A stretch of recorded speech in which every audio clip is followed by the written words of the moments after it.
Well, howdy, all you collector car fans out there. This is Jason, the owner and founder of Southern Bush Motorsports, and we are back with a part 2 of Mustangs in the Forest. My old buddy, Buddy the Restorer, old school guy. I love that guy. He looked like one of the outsiders from the Matt Damon movie.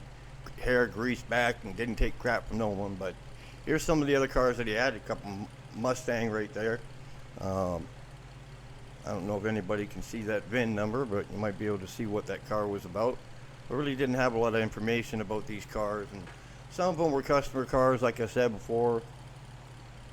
A lot of them were cars that Buddy just found and he wanted to restore, but he just had so many cars out there. It was just ridiculous. Like it was so hard to go through and decipher. That looks like the back end of another Mustang that we'll see in a minute here.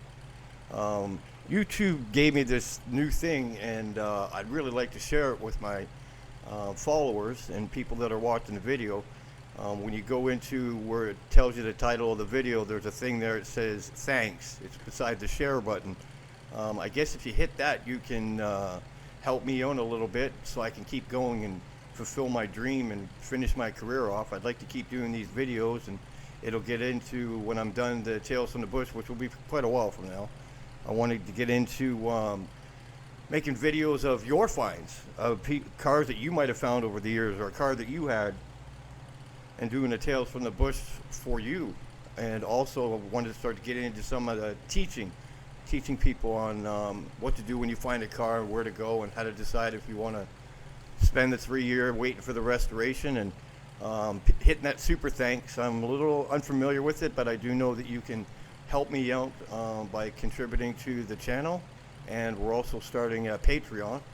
Well, there's a really rough fastback.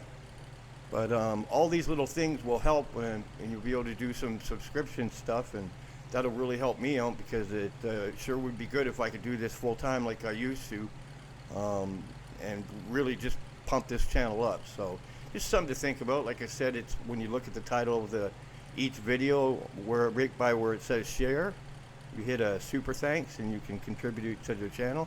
And there's some rewards. I got baseball caps and t-shirts and mugs and stuff, and I can get your name on it too, and some cool stuff's coming up, so keep following along.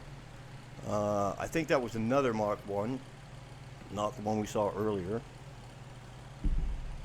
But we're starting to get into some of the outside cars that were kind of out away from the forest, that were around his building. Still some really cool stuff lying around over there. And that was a Mustang convertible that might have been in the last video, but this will be the final part to that, because there's a lot more pictures, but these are the better ones that I have, even though they're bad. And people had commented before, and I'll say it again, when I was out in the field back when this was happening, digital cameras were just getting started, literally just getting started. Look at that Mark 1 convertible, man. Solid, pretty solid looking car too, a little bit of rust spot. But when I was out there in the field, this is when digital cameras were just getting started, so it was like I had to make a choice when I was out there. Even though I had 20, 30 memory cards with me, I'd take one or two, maybe 1 minute long videos, that card's done. Or I could, instead of doing that, take a couple 100, 300 decent quality pictures. So I knew that one day I was going to write a book about my career, so I kind of decided in the beginning the videos weren't worth it, just take pictures. I know it's disappointing because of technology now. Everybody does videos and inspections and all this stuff, and really cool videos, and I was doing this before most of these people were even born. So I had to make the choice, and that's the choice I made. I know that people want to see videos, but I did what I had to do at the time. You're talking like late 90s, early 2000s. Like, I know a lot of these pictures got a timestamp on them on 2005, but that timestamp went on there when I was working in 2000. I never could change it. I didn't know that much. That's how illiterate I was about the technology. I think we're coming up on a little funny story here. That looks like that might be that Demon. He had a bunch of other cars out there. It wasn't just all Mustangs. He had like some Skyline cars and cars with the glass roofs and stuff like that. But I think this was a Demon that was out there. And I got all excited about this car because it was in really good shape, super solid. Yeah, look at that thing. 6-cylinder grandma grocery getter. But nothing missing off that car. Those are the original hubcaps, original paint. And he said that the car, when he parked it, it ran. Now you can look at these other pictures. I'm going to tell you this story about a lesson that I learned. about how smart these older guys are.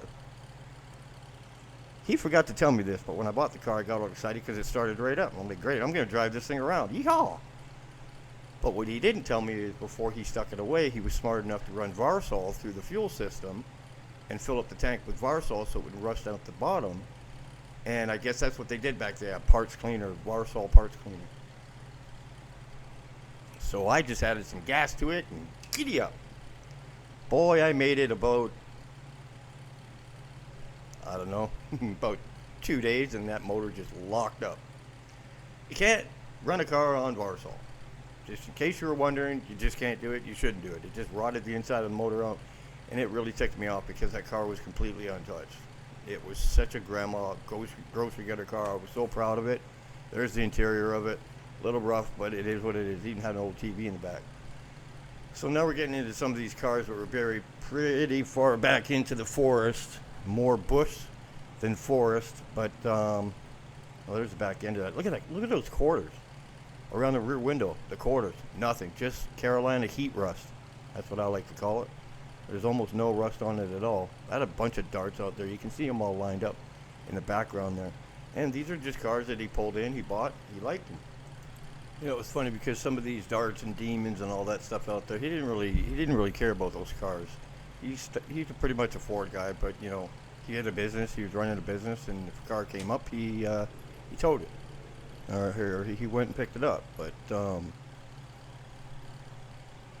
these cars had been sitting for 25, 30 years. There's the interior of that demon again. But you know, you see the sun that just burns the dash up like that. The car was so cool. I was so ticked at myself that I didn't. Well, I mean, how was I supposed to know that old fellas put Varsol in the car before they put them away? I didn't know that, but you know, that might even be a Duster. I'm pretty sure it's a Duster. But it was a fun car to drive around for 2 days, and when it broke down, the cop that came up was like, well, that's a cool old car, and I'm like, yeah, and I explained it to him, and he opened up the gas cap, and he goes, you couldn't smell that Varsol? I'm like, well, if I knew what Varsol smelled like, I probably could have, but what can I say? Look at that 6-cylinder car. Car had a lot of power, too. It'll burn out in first gear.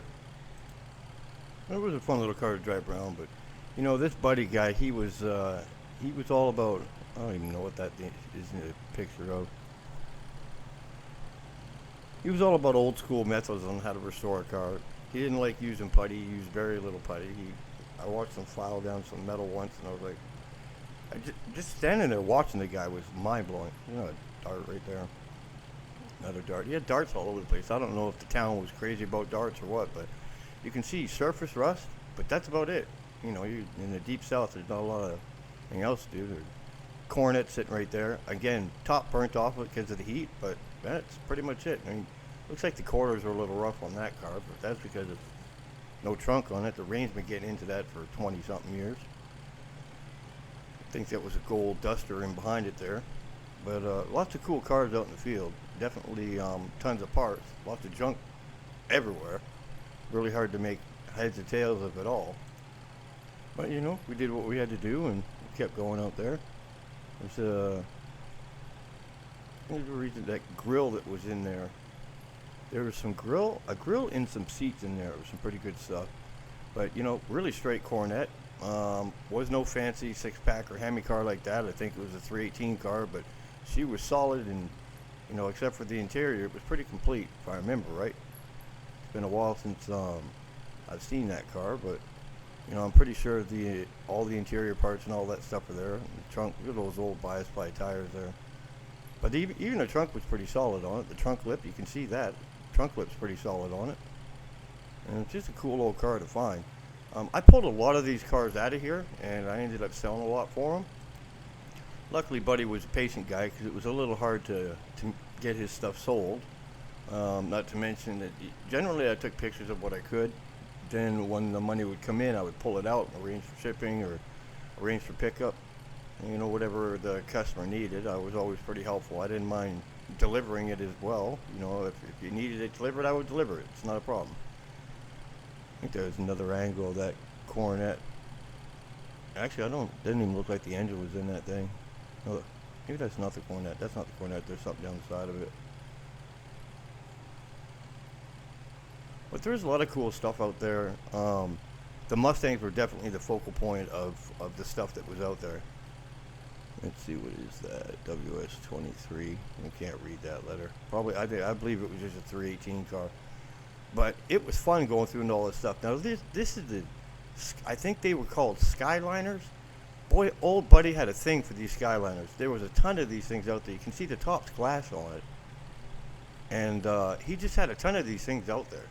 But it was neat to check out these old, I'm going to say they were Skyliners. You can correct me in the comments. But it was pretty neat to see all these old cars out there because most of them were completely untouched. Parts missing off them and that. But, you know, they were untouched, unrestored cars. And, you know, having a glass roof like that was some pretty big technology back there in the 50s, you know. I mean, look at that glass top. You're talking the early 50s, and that thing's got that glass top on it. There's another Skyliner buried out in the bushes there, out in the forest. I didn't even know how I was going to get half these cars out. That's what, some of them that were so far back I didn't push. But thanks for coming by and checking another Tales from the Bush. And don't forget to like and subscribe. And don't forget that super thanks button.